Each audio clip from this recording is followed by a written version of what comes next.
হরমুজে স্বাভাবিক বাণিজ্যিক জাহাজ চলাচল পুনরায় চালু করতে ইরান ও ওমানের মধ্যে আলোচনায় অগ্রগতি হয়েছে বলে জানিয়েছে যুক্তরাষ্ট্র। শীঘ্রই দুই দেশের মধ্যে একটি চুক্তি হতে পারে বলে দাবি এক মার্কিন কর্মকর্তার। চুক্তি হলে ইরানের বন্দরগুলোর উপর মার্কিন অবরোধ তুলে নেওয়া হবে। ইরানের সাথে যুদ্ধের কারণে গত কয়েক মাস ধরে হরমুজ প্রণালীতে তেল পরিবহন ব্যাহত হয়।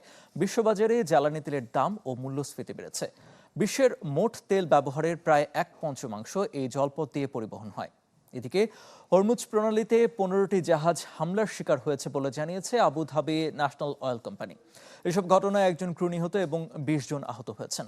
অন্যদিকে যুক্তরাষ্ট্রের সাথে আলোচনার পক্ষে অবস্থান নিয়ে ইরানের প্রেসিডেন্ট মাসুদ পেজেশকিয়ান বলেছেন, আলোচনার মাধ্যমে দেশের অধিকার আদায় সম্ভব হলে তাতে আপত্তির কারণ নেই। তিনি দাবি করেন, দেশটির বেশিরভাগ শীর্ষ সামরিক কমান্ডারও যুদ্ধ বন্ধে আলোচনার পক্ষে।